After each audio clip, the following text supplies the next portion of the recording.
Assalamualaikum warahmatullahi wabarakatuh. Selamat pagi anak-anak ibu sekalian. Apa kabar semuanya? Baik.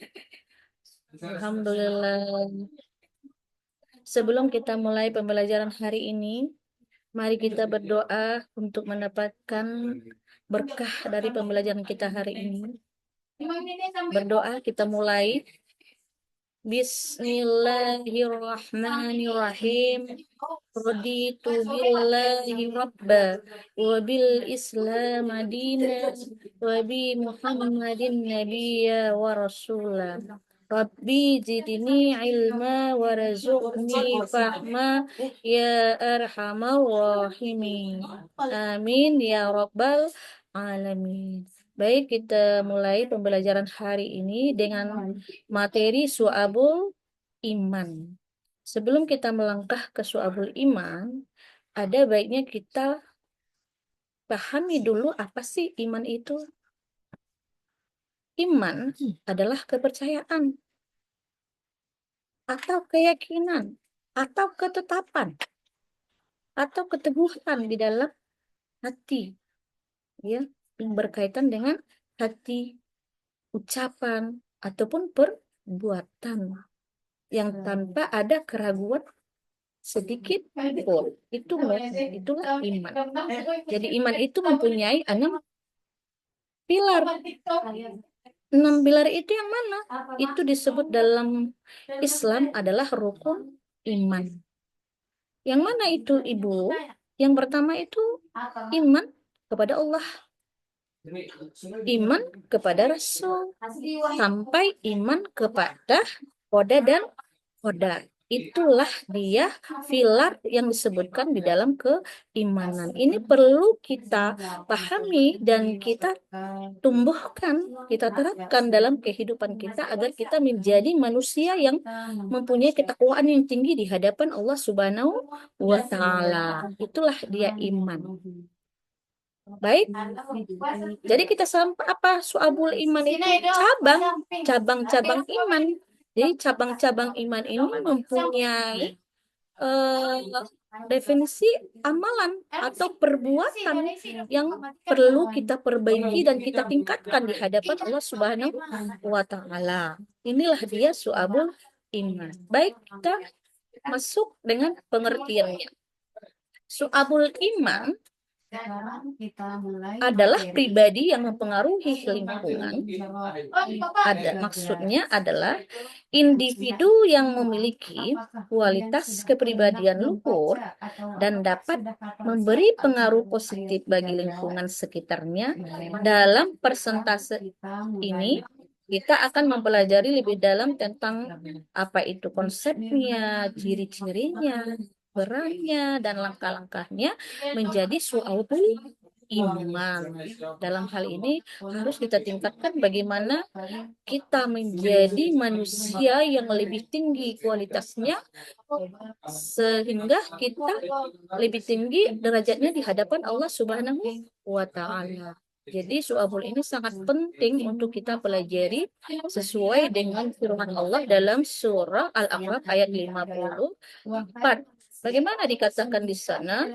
Bahwasanya Bismillahirrahmanirrahim. Inna rabbakumullahu alladzi khalaqal ardi sittati ayyam. Itu ya, bahwa Allah menciptakan langit dan bumi dalam 6 masa. Kemudian dia bersemayam di atasnya. Lalu dia menciptakan langit dan bumi sehingga semuanya itu berputar dengan cepat. Maha suci Allah seluruh alam itu dia. Jadi bagaimana dalam dalilnya di dalam hadis itu dikatakan bahwa iman itu ada 77 cabang atau 69 cabang. Yang paling afdol itu adalah apa? Yang paling afdol itu mengucap la ilaha illallah, dan yang paling rendah itu adalah membuang sesuatu yang menghalangi di jalan. Atau malu itu adalah sebagian daripada iman. Itu merupakan dasar hukum kita mempelajari su'abul iman. Inilah yang perlu kita pahami di dalam mempelajari su'abul iman ini. Penting sekali untuk kita terapkan dalam kehidupan kita. Baik, kita masuk dengan bagaimana memahami konsep su'abul iman itu. Yang pertama, dekat dengan Allah. Bagaimana dikatakan dekat dengan Allah? Su'abul iman itu adalah individu yang senantiasa dekat dengan Allah dan menjalankan segala perintahnya. Perintahnya yang bagaimana? Ya kita menjalankan perintahnya itu perintah sholat umpamanya, membayar zakat umpamanya. Itu salah satu kedekatan kita kepada Allah Subhanahu wa Ta'ala melalui perbuatan dan tingkah laku yang disuruh di dalam Al-Quran. Kemudian yang kedua apa? Berakhlak mulia. Ya, seorang suhabul iman memiliki karakter dan perilaku yang baik. Jadi teladan bagi orang lain. Berakhlak mulia itu bagaimana Ibu berakhlak mulia? Ya, berpenampilan yang baik. Ya, sesuai dengan apa yang dianjurkan oleh Rasulullah SAW, bahwa akhlak itu adalah lebih utama. Ya. Al-adabu fawqal ilmi. Adab itu di atas ilmu, bukan ilmu itu di atas adab. Adab nomor satu, baru ilmu. Ketika kita sudah mempunyai adab, nah itu baru nanti otomatis sedikit demi sedikit ilmu itu akan datang ke dalam diri kita. Dengan apa? Dengan akhlak yang ada pada diri kita lebih pertama. Dalam agama Islam itu disebut diutamakan dulu adab.